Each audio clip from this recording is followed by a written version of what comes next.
Ikaw ang matakot. Dapat simulan mo ng lumuhod sa simbahan habang nagdarasal dahil masyado ka ng maraming kasalanang nagawa. Hindi ka tumulad sa akin na isang pino at banal na babae. Hindi ko aagawin si Gab dahil alam kong kusa siyang mapupunta sa akin dahil yun ang magiging kaloob ng Diyos para sa aming dalawa. Habang ikaw, alam kong malulugmo ka sa paghihirap na walang kahit na sino ang kayang magligtas sa'yo. Yun ang gaba na ipapataw sa isang makasalanang babaeng katulad mo. Huwag mong ginagamit ang Diyos sa kalandian at pagiging makasalanan mo. Kilabutan ka naman, Jelly. Hindi ako pala simba na tao, ha? Hindi ako banal. Pero kailanman hindi ako mapagpanggap na reliyoso at deboto kung ang balak ko lang naman ay manlande at mangagaw ng asawa ng iba. Sayang ang malaanghel mong mukha at boses kung demonyo naman pala ang totoong kumokontrol sa pagkatao mo. Minsan, ang pagiging makadiyos ay nagiging isa na ring mapanlinlang na katauhan ng iba. Tila mga bulaan na gumagamit ng mabuting salita, ngunit nagiging dahilan naman ng pagkasira ng iba.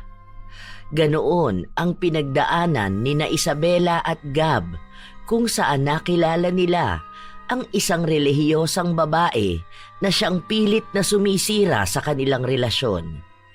Ito rin ang magdadala sa kanya patungo sa galit ng kadilimang magpapahirap sa kanila. Magagawa nga kayang matalo ng tunay na pag-ibig ang bulaang pagkataong nagtatago sa pagiging makadiyos o lahat sila ay magiging alipin na lang ng pagkakasala at hinagpis. Ano na naman ba tong mga damit mo, Gab? Nakakalat na naman. Hindi ka talaga marunong tumulong man lang, ano? Ako na naglaba, ako na nagsampay. Ako pa nagliko, matagtupi. Ilalagay mo na lang sa damitan mo, hindi mo pa magawa. Alam mo naman na ang dami ko pang gagawin dito sa bahay, ah. Tapos na ako magluto at maglinis ng kusina habang ikaw nakahilata lang dyan panay ang cellphone. Oo na, mamaya na kasi yan. Di naman yan nakakalat eh. Mamaya ako nalang ilalagay, may pinapanood pa ako. Ano ba naman tong buhay ko rito? Para ako may kasamang baldado sa bahay, ah. Utos ko, gawa ko rin eh. Ako lang din naman ang ako eh. Ay, Diyos ko. Mas mabuti pa atang mag-isa na lang ako sa bahay kesa namang ganito. Oh, saan mo na naman dadalhin yung mga damit ko? Di ba sinabi ko na nga sa'yo ako na dyan? Di ka kasi makapaghintay eh.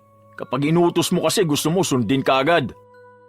Dahil kapag hindi ko to ginawa, matatambak lang yan dyan. Tapos magugulo hanggang sa magkalat na talaga ng tuluyan. Tapos ano, sa akin mo na naman hahanapin ang mga damit mo kapag kailangan mo na? Daig ko pang katulong dito ah. Pwede ba manahimik ka naman kahit minsan? Nakakarindi ang boses mo eh. Malamang rinig na naman yan dyan sa labas. Para akong bata kung pagalitan mo ah. Kung buwisit ka sa buhay mo, wag mo ko idadamay. Nakaka-bad trip ka. Wala akong pakialam kung marinig ng mga kapitbahay ang mga pinagsasabi ko. Totoo naman na burara ka. Hindi ko nga alam kung bakit ko pinagtitiisan yung ganyang ugali mo. Kung gusto mo umalis ka rito, bumalik ka na lang sa pamilya mo. Kung may pamilya pang tatanggap sa'yo. Ngayon na nga lang magpapahinga ang tao, bibigyan mo pa ng sakit ng ulo. Anong ngayon ka lang nagpapahinga? Hindi ikaw ang nagtatrabaho sa atin, ha? Hindi ba dapat ako magsabi niyan? Ngayon na nga lang ang rest day ko eh. Hindi ko pa magawang matulog kasi patugan ka. At gusto mong iasa na lang sa akin ang lahat. Tingin mo ba may asawa na magiging masaya kang kasama? Buhay binata ka masyado dyan. Mabuti na lang wala pa tayong anak, baka parehas kaming kawawa sa'yo. Naghahanap pa nga ako ng trabaho, di ba? Ano ba mahirap intindihin dun? Gusto mo araw-araw na lang pag-awayan ang paghahanap ko ng trabaho eh. Naghahanap ng trabaho? Panay ka sugal ka sa cellphone mo ah. Akala mo hindi ko alam kung magkano ang utang mo sa tindahan? Dahil panay ka pa cash in? Hoy Gab, mahiya ka naman sa sarili mo. Wala ka na nga maiambag dito sa bahay panay ka pa utang. Lalaki ka ah, baka nakakalimutan mo. 3 buwan ka na walang trabaho. Kasi sa halip na maghanap ka, ano ang inaatupag mo ha? Magsugal, makipag-chat kung kani-kanino. Kung sana yung oras na inaaksaya mo, ginagamit mo para ayusin ang buhay mo. Wala kang karapatan na pagsabihan ako ng ganyan ha. Sa susunod na ulitin mo yan, makakatikim ka sa akin. Anong gagawin mo sa akin ha? Hindi ako natatakot sa'yo. Hayaan mo at magsasawa rin ako sa'yo. Kapag itong pagmamahal ko na wala dyan sa pinaggagawa mo, kahit na lumuha ka pa ng dugo, hindi na ako babalik sa'yo. Hintayin mo lang, malapit na. Pagod na ako sa relasyon na to. Huwag mo rin akong takutin dahil pagod na ako sa pagbubunganga mo. Hindi nagpansinan ang dalawa matapos ang naging sagutan nilang yun. Masama ang loob ni Isabela na nagkulong sa kwarto. Nais niyang magpahinga dahil pagod na siya sa 6 na araw niyang trabaho, pero ang isang araw niyang pahinga ang mas nakakapagod. Hindi lang sa pisikal na pagod, kundi pati ang kanyang damdamin. 3 taon na silang magkarelasyon ni Gab at 2 taon na silang nakatira sa iisang bubong kahit na hindi pa sila kasal. Wala pa sa plano nila ang pagkakaroon ng anak dahil alam nilang hindi pa nila kayang bumuo ng pamilya. Ilang sandali pa, pumasok sa loob ng kwarto si Gab. Babe, sorry na huy. Ito, may dala akong special lugaw. Paborito mo to, di ba? May siopaw pa tapos may soft drink sa ref. Sorry na, bati na tayo. Saan mo naman kinuha ang pambili mo dyan? Kung nagdagdag ka na naman ng utang, sana di ka na bumili. Ako rin naman ang magbabayad nun eh. Ang judgmental mo talaga pagdating sa akin, no? Hindi ko to inutang. Nanalo ko sa nilalaro ko kanina. Bayad ko na yung utang sa tindahan. Nagpa-cash out na rin ako tapos may natira pa. Kaya ito, binila na kita ng merienda. Tara na, kain na tayo. Totoo ba yan? Oo nga. Feeling ko kaya galit ka na naman ngayong araw dahil gusto mo ng lambing at pagkain eh. Ikaw kasi. Alam mo namang pagod na ako sa trabaho ko. Wala ka pang ibang ginawa kundi ang humilata. Dumidiskarte rin naman ako, ano ka ba? Mukha lang akong batugan, pero nag-iisip ako ng paraan para makatulong sa'yo. Gusto ko nga na dito ka na lang sa bahay. Kung sana nakuha ko yung jackpot, sana nag-resign ka na at magne-negosyo na lang tayo dito. Akala mo kasi palaging wala akong plano para sa ating dalawa eh. Tapos kanina, pinagbibintangan mo pa akong may kausap na iba't ibang babae. Nabubuksan mo naman yung account ko eh. Kahit nga kamag-anak ko, walang nagchat-chat dun. Kaya huwag ka nang magalit ha. I love you. Tigilan mo nga ako. Dinadala mo na naman ako sa lambing-lambing na ganyan eh. Palibasa, alam mong kiliti ko eh. Tapos ako, marupok naman. Kasi alam ko naman na love mo ko eh. Pagod ka lang kaya nagagalit ka. Huwag ka na kasing magagalit sa akin ha. Huwag mo ko iiwan kasi ikaw lang ang babae na gusto kong makasama habang buhay. Ikaw lang ang nag-iisang babae na mahal ko. Kahit na palagi kang may tuyo. Naging maayos ang dalawa matapos nun. Sa paglipas ng mga araw, may mga pagkakataon na nagkakaroon sila ng pagtatalo pero naaayos din nila. Hanggang sa isang araw, habang abala sa trabaho si Isabela, dumating ang bago nilang trabahante at siya ang naatasan para turuan ito. Ilang taon ka na nga ulit? Jelly ang pangalan mo, ano? Opo, at 25 na po ako. Ay grabe, nahiya naman ako sa pagsasalita mo, masyado kang mahinahon.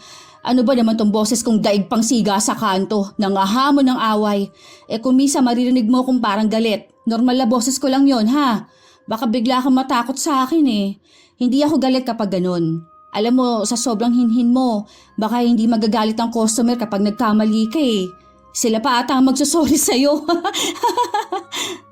Okay lang po dyan sa sinasabi niyong boses niyo. Sanay na po ako sa ganyan kasi sa dati kong trabaho, ang iba sa kanila nagmumurahan o kaya nagsisigawan. Kaya wala na po sa akin yan. Huwag niyo na lang po ako ipahiya sa maraming tao. Baka umiyak ako. Ayoko po kasi sa lahat yung sisigawan ako o mumurahin ako. Pag kunwari po galit kayo sa akin, kausapin niyo lang po ako ng mahinahon kasi nakikinig naman po ako. Ah, okay. O, dito sa store, mababait naman ang mga katrabaho natin. Minsan lang ang sigawan, minsan nga biruan lang yun. Kung sa murahan naman, yan ang madalas. Pero hindi naman ibig sabihin na ganon ay masama na kami. Parang katuwaan lang naman, alam mo yun? Siguro po masasanay ako sa ganyan. Alam niyo po kasi, simula bata ako, lagi na akong nasa simbahan. At ayaw ko po sa lahat talagang nagmumura. Para kasing nasasakop na ng demonyo ang ugali ng mga tao. Masama po kasi talaga yon sa totoo lang. Kaso, ginagawang normal lang mga tao dahil akala nila masayang pakinggan. Pero ang totoo, parang mas lalo lang nilang inilalayo ang sarili nila sa Diyos at nakikipagtawanan sa dyablo. Ay, nakakatakot naman palang magmura kapag kasama ka. Hayaan mo, asawa ko lang naman ang minumura ko. Ayun talaga, dyablo yun sa sobrang tigas ng mukha niya. Oh, tara, tuturuan kita. Sales associate ka rin ano? May experience ka naman sa mga computer parts. Madali lang to sa'yo. Pare-pareho lang naman yan. Tsaka makakabisado mo rin. Kasi ako nung bagong pasok ako, wala talaga akong alam sa mga yan. Si Isabela ang nagsilbing kaibigan ni Jelly sa trabaho nila dahil para siyang naging ate sa kanya. Mabait at maalaga. Habang tumatagal, walang nagbabago sa ugali ni Jelly. Isa pa rin siyang relihiyosang dalaga sa kanilang trabaho. Dahil na rin sa kanya, napapadalas na silang magdasal pagbukas at pagsara ng tindahan. Maging ang ilan sa mga katrabaho nila ay iniiwasan na ang magmura kapag naroon siya dahil nga pinapangaralan sila ng magagandang salita. Ate Isabela, may naghahanap sa'yo sa labas. Lalaki na matangkad. Ah, oo, asawa ko yun. May interview kasi siya bilang IT Nasabi niya sa akin kanina sabay na kaming uuwi. Andyan na pala siya. Ah, siya pala yung palagi mong kinukwento sa akin. Nakaaway mo madalas, pero mahal na mahal niyo pa rin naman ang isa't isa. Bagay po kayo, kasi ang ganda mo at ang gwapo niya. Hindi pa po ba kayo nagpapakasal? Binola mo pa talaga ako, no? Mas gwapo yung asawa ko kung magtitinuyan, mag-ayos. Mukha nga siyang tanga dyan sa buhok niya. Ayaw kasing gupitan. Saka wala pa sa plano namin ang pagpapakasal. Ang usapan talaga namin kapag nagkaroon na kami ng anak, saka kami magpapakasal. Ang sabi kasi nila, mag-iiba na raw talaga ang pagsasama ng mag-asawa kapag may anak na sila. Ayoko kasi na parehas kaming nakatali sa isa't isa tapos sa huli, maghihiwalay rin naman kami. Bakit? Malay mo naman, kayo na ang forever. Sus! Hindi ako naniniwala sa forever na yan. Basta alam ko lang sana magtagal kami habang parehas kaming humihinga. Hindi kasi natin masasabi ang mangyayari sa pagdaan ng mga panahon, di ba? Pasalamat na lang talaga kung kami ang nakatadhana hanggang sa huli. Ganun kasi ang mindset ko. Lalo na ngayon na kahit nakasal na o kahit ilang taon nang mag-asawa, naghihiwalay pa rin. Pero mali pa rin naman po ang ginawa nyo kasi nagsama na kayo ng wala pang kasal. Alam nyo po ba na ang ginagawa nyo ay labag sa utos ng Diyos? Kahit nga ang pagsisiping nyo na walang basbas ng kasal ay isa rin pong kasalanan. Hayaan mo na, be. Alam ko naman na noon pa lang makasalanan na ako. O sige, out na ako. Ingat na lang sa pag-uwi nyo, ha? Closing kayo ni Vera ngayon. Hindi na naghintay pa ng salita mula kay Jelly si Isabela. Kinuha niya ang gamit niya at lumabas. Kinuha naman ng asawa niya ang bag niya at sabay silang lumabas ng mall. May bago pala kayo? Nagulat ako kanina akala ko maling store ang napuntahan ko. Oo, si Jelly yun. Alam mo bang grabe maging relihiyosa ng batang yun? Kasing edad mo lang yun pero grabing sobrang matino. Ayan na naman tayo Sasabihin mo na naman na hindi ako matino. May good news pa naman ako sa'yo tapos ganyan ka na naman sa akin. Kaya nga ako nagpunta sa store nyo kahit na 1 oras ako naghintay bago ka makauwi. Joke lang naman. Ano ba yun? Natanggap ka na sa work? Oo, tapos mas mataas ang sahod ko per day. Kung makakatagal pa ako at maregular na ako, mas mataas pa. Pwede ka na sa bahay na lang muna. Di ba matagal mo nang gusto mag-resign? O yan, magpahinga ka na lang muna. Ayang ka na naman eh. Nagyayabang ka na naman, wala pa nga. Magsisimula ka pala ng trabaho mo. Mamaya mauna ka pang mag-resign kesa sa akin eh. Kilala kita, Gabriel Mendoza ha? Kapag ayaw mo ng patakaran, aalis ka kaagad kahit hindi mo pinag-iisipan. Huwag ka mangako dyan at pagplano kung hindi ka pa naman regular. Naku! Alam ko na yan. Ganyan na ganyan ka noong huli mong trabaho. Oh, ilang buwan ka tumagal? 2 buwan lang, di ba? Tapos, 4 na buwan na tambay? Kaya hindi ako naniniwala dyan sa mga pangako mo sa akin eh. Paniniwalaan na lang kita kapag nandyan na. Oo, nagagalit ka na naman. Huwag mo naman akong awayin dito sa labas. Kakain pa nga tayo eh. Sa bahay na tayo kumain. May ulam pa naman dun. Hindi mo naman siguro naubos yung niluto kong gulay, di ba? Gagastos pa tayo eh. Pareho tayong schedule kapag opening ka. Kaya sabay na tayo papasok kapag ganun. Itong buong buwan na to, opening ka, di ba? Kukunin ko pala yung motor sa bahay. Sabi ni Mama, hindi na raw yun gagamitin ni Kuya kasi babalik na siya sa Antipolo. Tayo na lang daw ang magtuloy ng hulog para sa atin na. Ay, magsisimula pa lang ng trabaho, kukuha na naman ng pagkakagastosan. Bahala ka sa buhay mo. Basta ikaw ang maghulog dyan ah. Hindi natapos ang usapan ng dalawa hanggang sa makarating na sila sa bahay nila. Tinotoo ni Gab ang pagkuha niya ng motor at ang 2 helmet na gamit nila ni Isabela noong bago pa lang sila.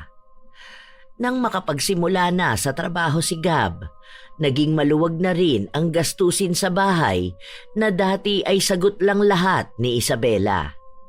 Kahit na tuwing gabi na lang sila nagkakasama, naging maayos naman ang samahan nila. Pero kahit na ganoon, ay hindi nila maiwasan na magkaroon ng away. Alam mo na nga na white ang pants ko doon ka pa dumaan. Sinabi na nga na maputik eh. Bakit kasi yan ang sinuot mo? Alam mo na nga maulan eh. Sinabi ko sa'yo kanina mag-short ka na lang muna. Doon ka na lang sa mall magpalit ng damit. Tigas kasi ng ulo mo eh. Paano na yan ngayon ha? Ganito ako haharap sa mga customer mamaya. Nakakainis. Kapag ako pinagalitan ng manager namin, ikaw talagang yayariin ko. Hindi ka mag-ingat eh. Pwede na magdahan-dahan magmaneho. Talagang doon pa dumaan sa may baha. Late na nga tayo, anong gusto mo? Di sana naglakad na lang tayo kung mabagal na pagdadrive lang pala ang gusto mo. Gamitin mo kasi ang utak mo. Saka ikaw naman ang dahilan kaya late tayo, di ba? Ginigising na kita nung pagkatapos ko maligo pero antok na antok ka. Akala mo naman puyat na puyat ka. Baka nga puyat ka. Sino naman bang kausap mo? Ako, Gab. Kung niloloko mo ako ha, sabihin mo na agad dahil ipamimigay kita sa babae mo. Ano, may nakilala ka ba sa trabaho nyo? Yan na naman tayo eh. Palagi na lang akong mali. Palagi na lang akong sinisisi mo. Puro babae, wala naman akong babae. Alam ko na yung mga galawan mong ganyan. Pakunwari ka pa dyan. Kapag ikaw nahuli ko may babae, sinasabi ko sa'yo, wala nang usap-usap, maghihiwalay na tayo agad. Habang nagtatalo ang dalawa, biglang dumating si Jelly na ang daan na tinatahak ay sa pinaghintuan ng dalawa sa likod ng mall kung saan nakapark din ang motor ni Gab. Ate Isabela, ayos lang ba kayo? Bakit parang nag-aaway kayo? Dinig na dinig kasi sa malayo. Oh, kita mo na? Di ka na nahiya. Naririnig na ibang tao mga pinagsasasabi mo. Ngayon nahihiya ka na. Ikaw ang may kasalanan kung bakit naiinis ako ah. Tapos akala mo ikaw patong kawawa. Tingnan mo nga, ang dumi ko ng tingnan. Paulit-ulit ka na lang. Bahala ka na nga dyan. Bumili ka na lang ng bago mong pants. Hindi yung panay kasisi sa akin. Kapag ba nagalit ka at napahiya mo ko, mawawala ang mancha na yan? Puwisi talaga eh. Ayan. Ganyan, layasan mo na lang ang mga ginagawa mong mali. Ikaw pa may ganang mabuisit? Sige, lumayas ka na. Bahala ka dyan sa buhay mo. Huwag mo akong susunduin mamaya, buisit ka rin. Umalis ng tuluyan si Gab at pinaharurot ng mabilis ang motor. Si Isabela naman ay naiwan kasama ang katrabaho niya na kalmado lang na nakatayo sa tabi niya. Mapapagastos patuloy ako para bumili ng bagong gamit. Nakakainis. Hindi kasi marunong makinig sa akin. Palaging desisyon niya ang ginagawa niya mali-mali naman. Hindi naman kasi gumagamit ng utak. Ate, kumalma ka na lang muna. Masyado pang maaga para magalit. Monday ngayon, baka masira lang ang buong linggo mo. Dapat, kapag may alitan kayong ganun, huwag kayo sa labas. Kasi, paano kung may makarinig sa inyo? Nagpapalitan pa kayo ng masasakit na salita.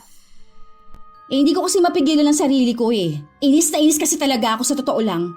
Pasensya ka na ha. Naabutan mo pa kaming ganun mag-away. Kasi naman ayaw niya tanggapin na mali siya. Dapat ate, ikaw ang magpakumbaba sa kanya. Hindi naman siguro kabawasan sa'yo bilang tao ang pagtanggap na ganyan talaga ang nangyari. Para sana hindi na kayo mag-away pa. Ay, hindi yun pwede no. Kapag ako ang tama, dapat ako ang tama. Hindi palaging puro pasensya na lang ang nangyayari. Mali yun ate. Kasi ang ibig sabihin, kaya kayo nag-aaway ng ganyan at kung bakit may galit sa puso mo dahil nagpapasakop ka sa dyablo na hindi dapat. Siguro para mas matutunan mong maging kalmado palagi at malaman ang mga kamalian mo, sumama ka sa akin tuwing linggo sa simbahan para naman maisuko mo lahat ng galit na nararamdaman mo. Yan kasi ang isa sa problema kung bakit nagkakaroon ng alitan at away sa mga tao. Mas nananaig kasi ang udyok ng demonyo. Pero kapag natutunan mong isuko sa Diyos ang lahat ng galit, makikita mo mas maganda ang mundo ng walang galit. Nanahimik na lamang si Isabela sa mga sinabi ng katrabaho niya dahil wala naman siyang magiging laban kung binanggit na nito ang Diyos.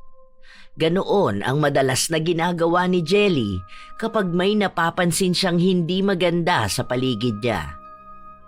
Nang kinagabihan na yon, naghihintay si Gab sa labas ng mall dahil susunduin niya ang asawa niya. Pero ang tagal nitong lumabas at ang nakita niya lang ay si Jelly. Namukhaan naman niya ang dalaga kaya nilapitan niya ito. Nasa loob pa ba si Isabela? Kanina pa ang uwian nyo, di ba? Nakauwi na si ate kanina pa. Sa kabila siya dumaan. Hindi ka ba niya sinabihan? Ayan na naman talaga ang ugali ng babae na yun Ang taas ng pride. Alam na nga niyang susunduin ko siya, umuwi pa talaga mag-isa. Galit pa kasi siya sa'yo Bakit ba ganun kayong dalawa? Hindi ka ba nagsasawa sa kanya? Normal naman sa pagsasama ang pag-aaway. Minsan kasi may hindi talaga kami pagkakaunawaan dahil magkaiba kami ng trip sa buhay. Pero mahal ko siya, kaya iniintindi ko. Alam mo, sayang ka.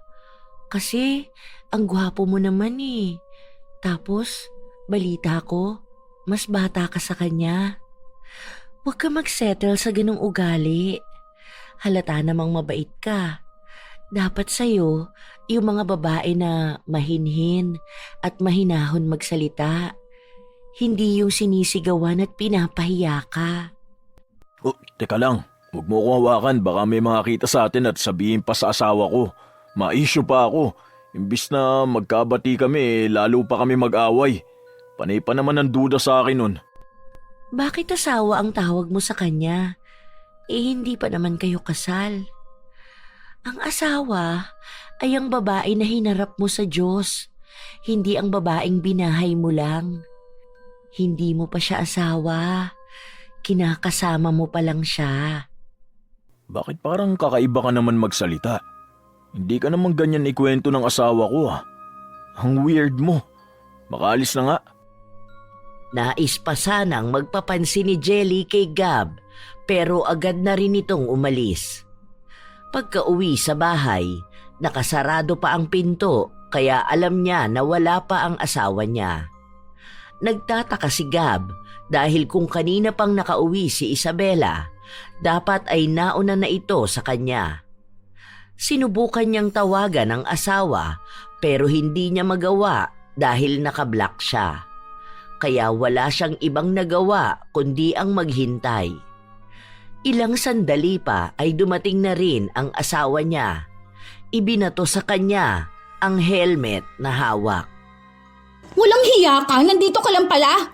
Ang tagal ko naghintay sa likod ng mall, hindi ka dumating, yung pala nakauwi ka na. Buisit ka talaga, no? Aray ko, ano ba? Bakit ka ba nagagalit? Ikaw tong naunang umuwi. Nandun ako naghihintay sa labas, tapos ang sabi ni Jelly, kanina ka para umalis doon at doon ka sa kabilang pinto dumaan. Anong tingin mong gagawin ko? Di malamang uuwi na. Nakablock pa ako sa'yo, paano kita tatawagan? Mukha akong tanga doon naghihintay sa'yo. Kung nagtagal pa pala ako, aabutin na ako ng paggunaw ng mundo, ganon? Nakakahiya pa may bitbit akong helmet sa loob ng jeep. Hindi ko nga alam. Bakit ba nagagalit ka na agad? Binato mo agad sa akin tong helmet, hindi ka man lang nagtanong. Paalis nga dapat ako dahil hahanapin kita eh. Baka wala kang masakyan. Umalis ako kasi sabi ng katrabaho mo na wala ka na dun. Sinungaling ka! Kasama ko si Jelly na naghihintay sa'yo. Ang tagal namin dun Buti pa siya naghintay sa akin sa labas tapos ikaw itong iniwan ako. Talagang tinutuon mo nang hindi mo ako susunduin Gusto mo na bang maghiwalay tayo Para mawalan ka na ng obligasyon sa pagsundo sa akin. Kaya ko na umuwi mag-isa Babe, sorry na. Hindi ko talaga alam na naghihintay ka eh. Akala ko kasi umuwi ka na. Alam ko talaga sinabi sa akin ng katrabaho mo na umalis ka na. Huwag ka nang magalit Please. Sorry na. Ayusin na lang natin to. Nagpatuloy sa paglalambing si Gab sa kanyang asawa hanggang sa nagkaayos silang dalawa. Ayaw na niyang banggitin ulit si Jelly dahil hindi niya sigurado kung bakit ganoon ang sinabi sa kanya ng dalaga. Na siyang gumatong din sa galit ni Isabela sa kanya. Kinabukasan, naghintay si Isabela na pumasok si Jelly para makausap ito. Be, totoo ba na nakausap mong asawa ko kahapon bago tayo naghintay na matagal sa labas? Kahapon? Hindi Hindi ko naman siya nakita. Di ba, nauna ka pa ngang nakalabas? Galing kasi ako sa CR. Sasamahan ba kitang maghintay ng ganun katagal kung alam ko naman na galing na siya doon? Sino kayang nakausap niya? May nagsabi raw sa kanya na sa iba ako dumaan tapos ang itinuturo niya ikaw. Baka naman nagkakamali lang siya. Pero tayo lang naman dalawa ang umuwi ng ganung oras, di ba? Lahat sila closing ang schedule. O hindi kaya, may iba siyang ginawa at damay lang din ako sa dinahilan niya? Alam mo ate, sabihin mo sa asawa mo, masama ang nagsisinungaling. Nakasaad yun sa Biblia na dapat huwag kayong nagsisinungaling sa isa't isa. Palaging pinapangaral sa amin niya noon na hanggang ngayon ay bit-bit ko. Pasensya ka na Ayoko na lang din sanang pag-usapan dahil sabi ko sa kanya kagabi na hindi na namin ulit bubuksan yung issue na yun. Ngayon lang naman nangyari ang ganyan Ngayon lang siya nagsinungaling sa'yo? Ang ibig sabihin lang yan, sinusubukan niya kung makakalusot siya at maaari nga na nagawa niya. Baka sa susunod niyan, mas malala pa ang kasinungalingang gagawin niya. Sana naman, huwag siyang mandamay ng mga taong walang muwang. Kasi natatakot ako na baka madamay ako kapag nagalit ka. Ako na lang bahala doon. May tiwala naman ako sa kanya. Kahit na palagi kami nag-aaway. Baka stress lang siya sa trabaho kaya nagpagkamalan niyang ikaw ang kausap niya. Pasensya ka na ulit Okay lang, te. Basta palagi kayong magdarasal at magsisimba. Baka yun din ang kulang sa inyong dalawa, kaya napapasok na ng dyablo ang mga puso ninyo. Huwag kayong basta magpapasakop. Naniniwala naman kami sa Diyos at parehas kami ng asawa kong may takot sa Kanya. Kahit na bibihira kami sa simbahan, hindi naman nawawala sa isip at puso namin na magdasal at manalig sa Kanya. Kahit na, iba pa rin kapag palagi kayong nasa simbahan. Malalaman mo pa ang ibang mga gawain na dapat hindi nyo ginagawa. Kasi minsan, may mga kasalanan tayong hindi natin alam na kasalanan pala. Katulad ng pagsasama nyo, ang pagiging immoral ninyo sa mata ng Diyos. Kasi nga, walang kasal na nangyayari sa inyo. Kasalanan din yan. Kaya kung ako sa inyo, magbalik loob na kayo. Hindi sapat na kilala nyo lang ang Diyos at lalong hindi sapat na nagdadasal lang kayo.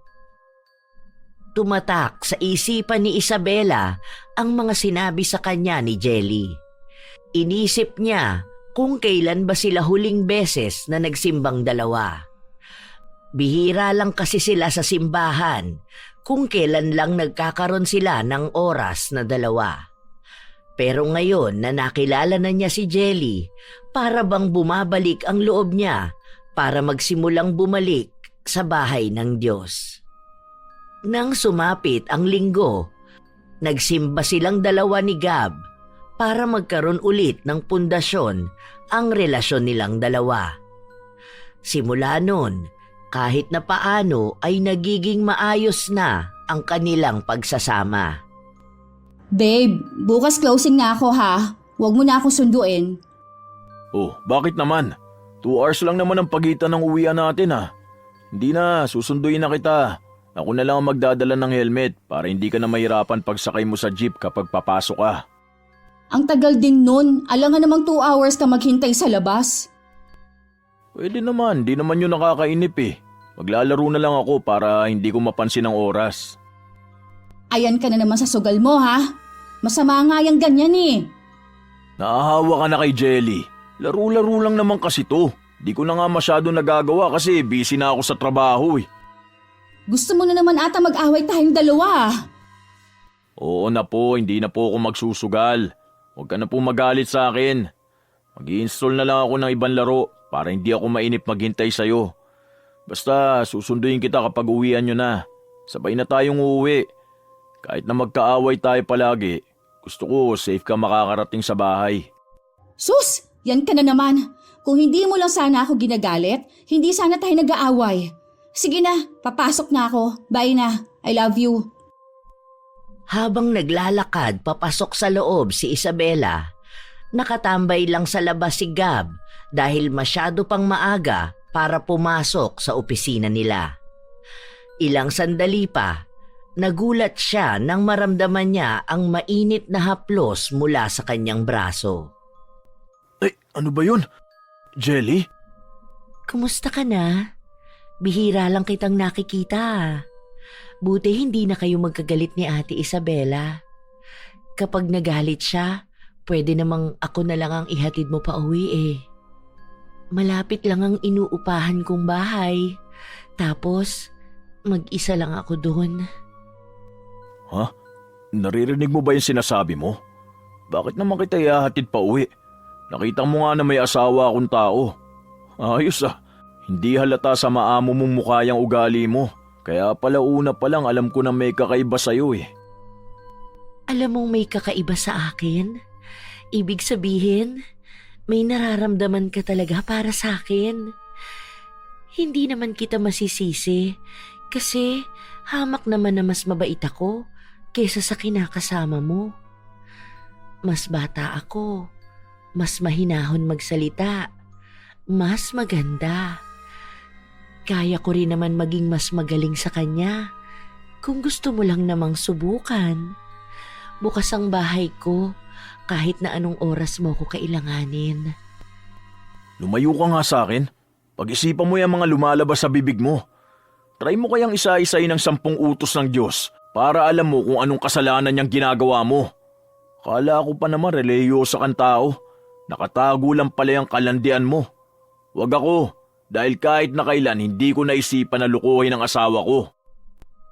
Wala akong magiging kasalanan dahil hindi naman ako makikiapid sa asawa ng iba. Hindi naman kayo kasal. Walang masama sa ginagawa ko. Wala akong nilalabag na utos. Kung tutuusin, ang ginagawa niyo pa nga ang mas makasalanan eh. Ewan ko sa'yo. Nasobrahan ka na yata sa pagiging makadiyos mo. Di mo na alam ang tunay na utos niya. Lumampas ka na siguro sa langit kaya ganyan ang mindset mo. Makaalis na nga. Baka magkaroon pa ako ng issue. Nakaramdam ng inis si Jelly dahil sa sinabing yon ni Gab. Hindi siya sanay na may lalaking tumatanggi sa kanya dahil halos lahat ng napupusuan niya ay nakukuha niya. Pero tanging si Gab lang ang nagpakita na hindi siya interesado. Kaya naisip niyang masyado lang takot ang lalaki sa kinakasama niya, kaya ayaw niyang humanap ng ibang babae. Pagpasok sa shop, naabutan niyang nagsasalansan ng mga gamit si Isabela. Ang aga mo namang pumasok, te. Oo, kasi ililipat ko itong ibang stocks. Oo nga pala, doon ko na pinagsama-sama mga internal hard drive. Tapos yung mga external, andoon pa rin, nasa unahan, naka-display. Baka hanapin mo yung sa motherboard, nasa taas na ha. Pinagpalit ko ng lagayan sa processor eh. May mga darating kasing bagong delivery ngayon, kaya kailangan ng ibang space. Okay lang, te. Makikita ko rin naman yan mamaya. Ikaw ba? Nakita mo rin ba ang ginawa ng asawa mo? Ginawa ng asawa ko? Anong ginawa ni Gab? Nasa trabaho naman siya ngayon. Ah, wala pala yun. Ano nga yun? Nasabi mo na tapos biglang ayaw mo ituloy. May nakita bang hindi ko nakita tungkol sa asawa ko? Huwag mong sabihin sa kanya na ako ang nagsabi sa'yo nito, ha? Kasi kanina, naabutan ko siya sa labas. Alam ko naman na hinatid ka niya. Kaso, napansin ko na may isa pa siyang hinintay tapos sumabay sa kanya. Hindi ako magkakamali sa nakita ko. Ayoko na sanang sabihin dahil ayokong magkagulo kayo. Kaso, ayoko sa lahat ay ang may kababaihan na nakikita kong niloloko. Sana mali ako. Galing dito sa mall ang babae? Hindi eh. Alam mo yung isang building sa tabi ng PhilHealth? Yung parang may grocery doon, tapos sa taas may school supplies na shop. Di ko alam kung saan galing ang babae, pero banda sa lokasyon na yun galing. Hindi kumibo si Isabela. Bit-bit na niya ang tanong na yon sa utak niya. Alam niya na may mga kamag-anak ang asawa niya na nagtatrabaho malapit lang sa kanila. Pero hindi naman ito nagsabi sa kanya kung may iba pa ba siyang kikitain o ihahatid. Dahil tuwing sabay silang papasok sa trabaho, dumidiretso na si Gab papasok sa opisina nila. Nang uwian na, naabutan niya ang asawa na nasa labas, naghihintay sa kanya. Kanina ka pa? Kararating ko lang. Tara na. Bakit kararating mo lang? Saan ka galing? Saan galing? Malamang sa opisina, saan pa kaya? Late lang ako lumabas dahil sinabayan ko lang ng oras mo. Tapos traffic dahil may banggaan dyan sa labas kanina. Akin ang helmet, umuwi na tayo. Pagod na ako. Nagpatuloy ang malamig na pakikitungo ni Isabela sa asawa niya, habang si Gab naman ay patuloy sa pagmamaneho at pagdadaldal. Ang dami niyang kwento tungkol sa nangyari sa araw niya at ni isa ay wala siyang narinig na tugon mula kay Isabela. Naririnig mo ba ako dyan? Oo, bilisan mo na lang para makauwi na tayo. Ang dami mo pa kasing kwento. Pagkauwi nila, nagmamadali si Isabela na pumasok sa loob at ibinaba ang helmet sa sofa. Mukhang nakaramdam si Gab na may kakaiba na naman sa ugali ng asawa niya, kaya nang maiparada niya ang motor, sumunod siya sa loob. Ano na naman problema mo? Bakit ganyan ka na naman? Kanina ko pa napapansin yan paglabas mo pa lang sa trabaho ah. Buti ka pa napansin mo. Samantalang ako, walang napapansin sa'yo. So may problema nga tayo. Bakit hindi mo sabihin sa akin ngayon? Kung pagod ka, pareho lang tayong pagod sa trabaho. Kung may iba pang problema bukod sa trabaho, sabihin mo sa akin para hindi ako magbukantangang kakahula na ikinagagalit mo. Hindi mo alam? Magmamaang-maangan ka pa? May nakakita sa'yo sa labas ng mall kasamang babae mo? Ano pa ba? Gusto mo detalyado pa? Kanino mo na naman ba narinig yan? Mapagpatul ka talaga sa mga pagbibintang sa akin no? Sabihin mo sa akin kung sino nagsabi sa'yo at ako mismo ang kakausap sa gagong yun. Hindi na kailangan sabihin pa kung sino siya. Sa oras na akong makakita sa'yo at sa babae mo, ay nako, sinasabi ko sa'yo, may kalalagyan kayong dalawa. Bakit ba palaging babae ang pinagtatalunan natin? Wala akong iba, ano ba? Hindi kita niloloko. Kung sana alam mo lang kung gaano kita kamahal. Kahit na minsan walang babaeng nakapantay sa'yo. Di ko alam yung binibintang mo sa akin. Ilang taon na tayo nagsasama. Kahit isang beses alam mong hindi ako tumingin sa iba kasi alam kong mapaghinala at selosa ka. Kaya iwas na iwas ako sa mga babae. Alam kong malala ang trust issue mo dahil sa ginawa sa'yo ng ex mo. Pero matagal na yun. Hindi ako siya. Sana naman makita mo rin yun. Okay lang sa akin na awayin mo ako sa lahat ng bagay eh. Pero huwag sa babae. Dahil hindi kita niluloko. At kahit na kailan hindi kita lulukuhin. Yun ang unang beses na nakita ni Isabela ang asawa niyang umiyak dahil sa pagtatalo nila. Kaya alam niyang mas nagsasabi siya ng totoo kaysa sa sinumbong sa kanya ni Jelly.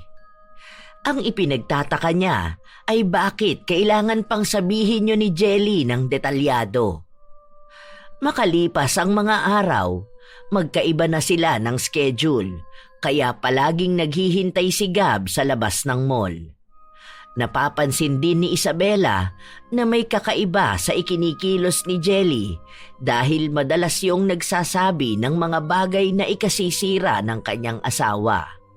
Pero hindi makumpirma ni Isabela kung ano ba ang tunay na pakay ng dalaga kung bakit niya yon ginagawa. Sasama ka ba bukas, Jelly? Hindi ko po alam, te. Baka hindi na muna. Parang day off na rin kasi natin tong pag-maintenance ng mall eh. Parang sabay-sabay na day off. Kaya baka pahinga na lang ako tapos sa simbahan muna ako buong maghapon. Kaya nga may outing tayo dahil magsasarado ang mall ng buong araw eh. Isang beses lang naman to sa isang taon. Sama ka na. Sasama naman si Nathan eh. Single yun, alam ko. Mukhang crush ka pa naman niya. Parang kuya na ang tingin ko sa kanya, te. Mabait naman katrabaho si Kuya Nathan. Pero wala akong panahon ngayon para sa ganyan. Ang gusto ko kasi, ang first boyfriend ko, siya na rin ang last at talagang mapapakasalan ko. Ah, ganun ba? O sige, sabihan mo na lang ako ha. Maaga kasi kami pupunta ng asawa ko sa resort kasi kakausapin namin yung sa cottage at sa room na pwedeng pagstayan kasi 10 a.m. pa naman pasok natin kinabukasan eh. Pupunta pala pati si Gab. Anong oras ba dapat bukas sa resort? Oo, lagi naman yung sumasama sa akin. Nag-file na nga siya ng leave niya eh. Teka, bakit parang bigla ka yata nagkaroon ng interest sumama? Gusto ko naman talaga sumama, te. Nag-iisip lang ako kung tutuloy ako. Pero baka sumama na rin ako. Kasi nga, 'di ba? Para makapag-relax din tayo. Doon na nabuo sa utak ni Isabela na mukhangang sinasabotahin ni Jelly ang relasyon nilang mag-asawa dahil may lihim itong pagtingin kay Gab. Pagka-uwi nila, iniisip pa rin yun ni Isabela kaya tahimik siya habang naghahanda ng mga damit na dadalhin nila bukas. Babe, di ba may bago tayong biling sando? Nasaan na yun? Parang yun na lang siguro ang dadaling ko. Oh, bakit tahimik ka na naman dyan? Huwag mo sabihin mga away ka na naman. Paawat ka naman, aalis pa tayo bukas. Nagtataka lang ako. Ikaw ba, anong tingin mo kay Jelly? Para kasing may kakaiba sa kanya, no? Ha? Bakit mo naman biglang naitanong yan? Wala naman, kasi parang may nararamdaman ako sa kanya na hindi ko maipaliwanag eh. Mabait naman siya, kasi maayos siyang kausap eh. Tapos, puno siya ng word of God. Madali siyang lapitan kasi ang galing niya mag-advise. Kaso, kasi, alam mo yun, may napansin na kasi ako mula nung may sinabi siya sa akin na may babae kang kasama eh. Ah, so ibig sabihin sa kanya pala talaga galing? Sabi ko na nga ba eh. Sinisiraan niya talaga ako sa'yo. Siya ba ang naisip mo nung sinabi ko yun sa'yo? Eh bakit naman? Nakakapag-usap ba kayo minsan? Kapag naaabutan niya ako sa labas ng mall, kinakausap niya ako. Minsan pa nga, nagpapahatid siya sa akin pero hindi ko pinapansin. Ang sabi niya sa likod lang ng mall inuupahan niya kaya malapit lang din. Pero ako nang tumatanggi. Maghihintay na lang ako ng 2 oras kaysa maghatid ng ibang babae. Kilala pa naman kita. Mamaya makita mo pa kami, patay na agad ako. Hindi kumibo si Isabela. Doon niya lang napagtagpi-tagpi ang mga nangyayari. Kaya sinisiraan ni Jelly si Gab dahil gusto niyang maghiwalay ang dalawa at kapag nangyari yun ay maaari na niyang maagaw ang lalaki. Kinabukasan, nauna pa si Jelly na magpunta sa resort bago ang mag-asawa. Hindi naman din pinahalata ni Isabela na hinuhuli niya lang ang dalaga sa balak nito. May nakuha na kaming room. Nakapagbigay na rin kami ng down. Tapos si Ma'am Lynn na magbabayad ng balance mamaya. Tabi-tabi tayong matulog, te. Ano ba yun? Kada kama o double deck? Per room yon, be. Bale, kayong dalawa, kayo ni Ma'am Lynn, ang magkasama. Kami kasi na asawa ko sa hiwalay na kwarto eh. Hindi ka naman pwede dun kasi sa aming dalawa lang yun. Sayang naman. Gusto ko pa naman sanang makasama ka. Sige, okay lang po. Nagsimula ang araw nila na masaya. Ngunit ngayon ay may kakaiba dahil lahat ng atensyon niya ay kay Jelly lang. Nahuhuli niya itong may malandi at mapang-akit na tingin sa asawa niya. May iba namang kalalakihan doon, lalo na ang mga IT nila. Pero tanging kay Gab lang talaga nakatingin si Jelly. Ang asawa naman niya ay walang pakialam dahil ang buo naman nitong atensyon ay sa kanya. Gusto mo na bang maligo, babe? Parang maganda sigurong kumuha ng picture kapag palubog na ang araw. Tara na muna doon. Panay na lang tayo sa cottage eh. Maglalakad-lakad ba kayo? Sama ako. Gusto ko rin kasi sanang magpa-picture eh. Nasabi kasi sa akin ni Ate Isabela na magaling ka raw kumuha ng picture. Pang-profile ko lang sana. Kahit na hindi nila inaya si Jelly, kusa itong sumama sa kanila. Panay siya daldal sa dalawa at tila ba kapansin-pansin na kinukuha niya ang atensyon ni Gab. Sa paglipas ng mga oras, hindi lumulubay ang dalaga. Kung tutuusin, ay dapat nakikisama rin siya sa iba. Ayaw mo ba dun sa mga katrabaho mo? Ayun sila naglalaro. Kanina ka pa sunod ng sunod sa amin eh. Wala tuloy kami maging moment na magkasama. Nahihiya kasi ako sa kanila. Kasi si Ate Isabela lang ang close ko. Bawal ba? Akala ko kasi okay lang. Hindi naman sa bawal, pero sana kumilala ka rin ng mga kasamahan natin. Nakakasama natin sila araw-araw eh. Kaya nga may ganito tayo para maging komportable tayo sa isa't isa. Sige po, nakakaistorbo naman pala ako sa inyong dalawa. Masaya pa naman sana, kaso kayo ang may ayaw sa akin. Wala naman akong magagawa eh. Hanggang sa sumapit ang gabi, palagi pa ring nakatingin si Jelly kay Gab. Hinahanap ito ng mga mata niya kahit saan sila magtungo. Dahil hindi na makatiis si Isabela sa inaastang yon ng katrabaho, kinausap niya ito nang magpaalam saglit si Gab na magbabanyo. Sino hinahanap mo? Kayo nakapalingon ng lingon dyan ah. Ay, andyan ka pala, te. Nakakagulat ka naman. Nasaan si Gab? Nasa kwarto niyo na ba? Ayoko na magpaligoy-ligoy pa. Alam ko may gusto ka sa asawa ko. Ano bang pinagsasasabi mo, te? Tigilan mo ang pagtawag sa akin ng ate. Kung ang gusto mo lang naman ay maging mga agaw ng asawa o maging kabit. Alam ko yung mga tingin mo eh. Hindi ako bata para magpanggap na wala lang yan. Bakit para namang natatakot kang maagawan ka? Kung sakali man na may gusto ko kay Gab, wala namang mali doon. Walang mali na may gusto ka, pero yung gagawa ka ng paraan para maghiwalay kami, yon ang mali.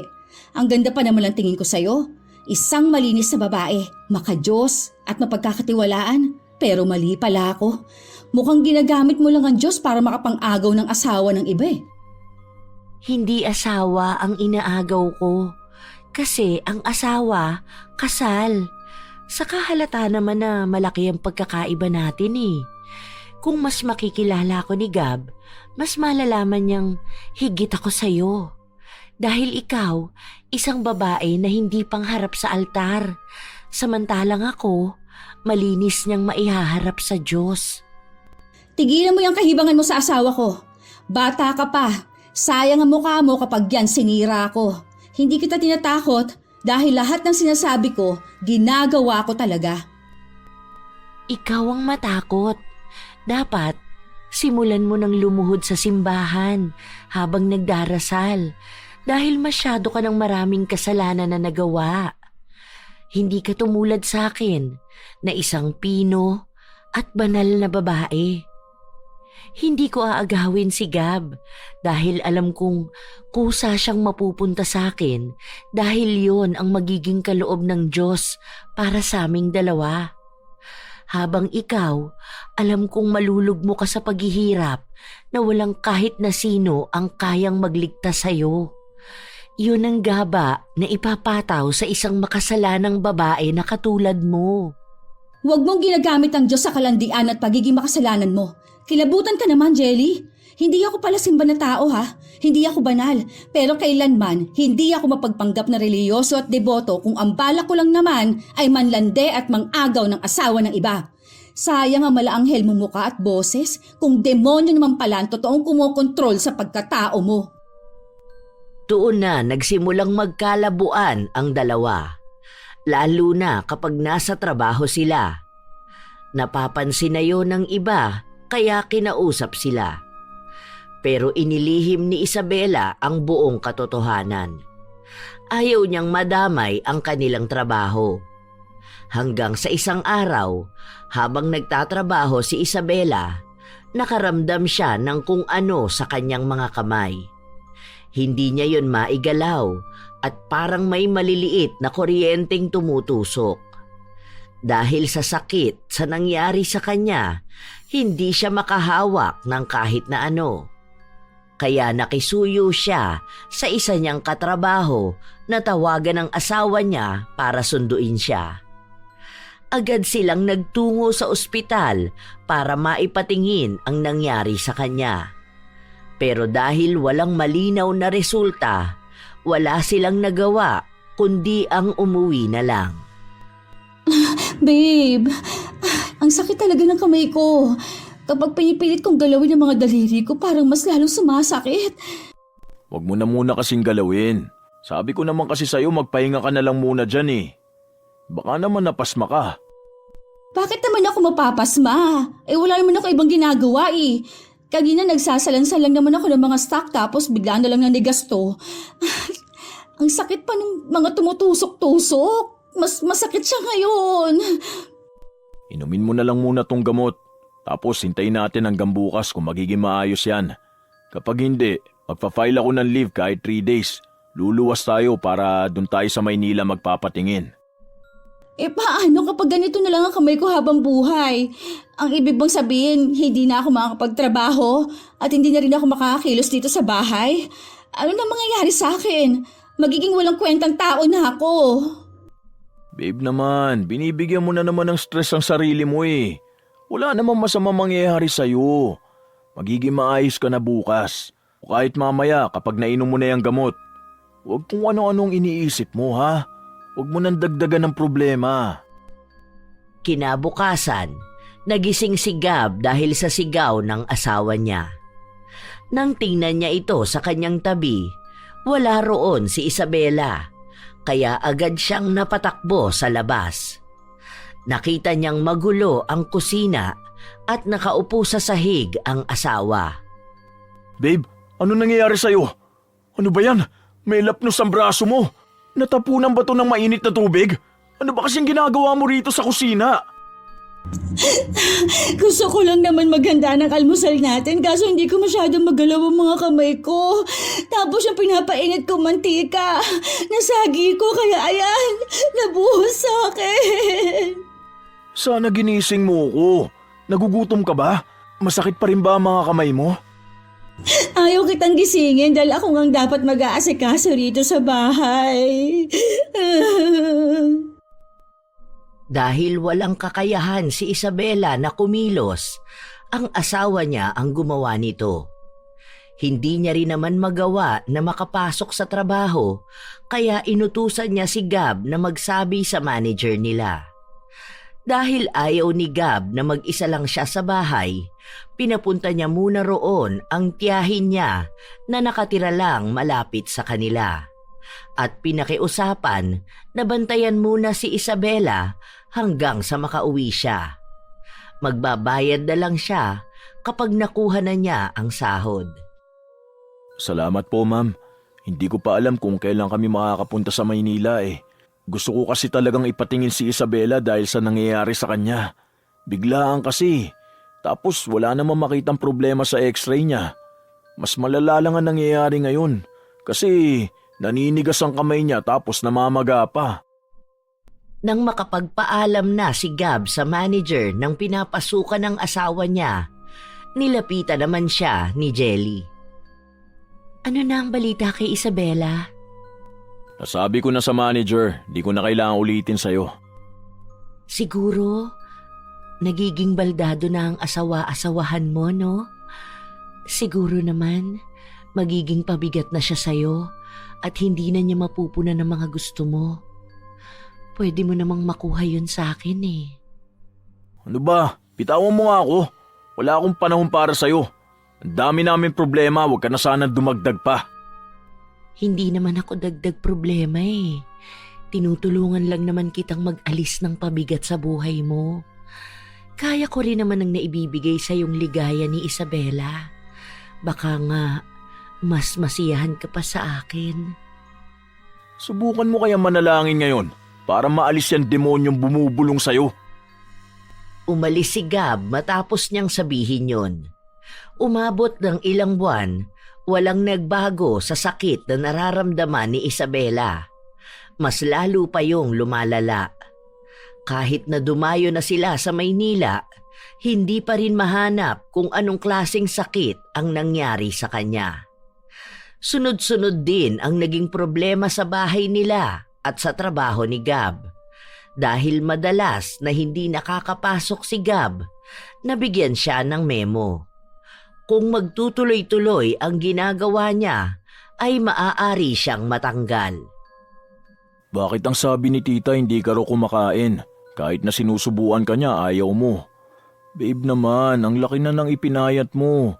Baka mamaya magkaroon ka pa ng ibang sakit dahil dyan sa ginagawa mo. Iwan mo na lang ako. Pakitawagan na lang sa bahay o kaya ihatid mo na lang ako sa bahay ng tatay ko. Ano bang sinasabi mo? Maghiwalay na lang tayo. Ang dami ko ng stress na ibinibigay sa'yo. Wala na akong pakinabang eh. Dagdag pa ako sa gastos mo.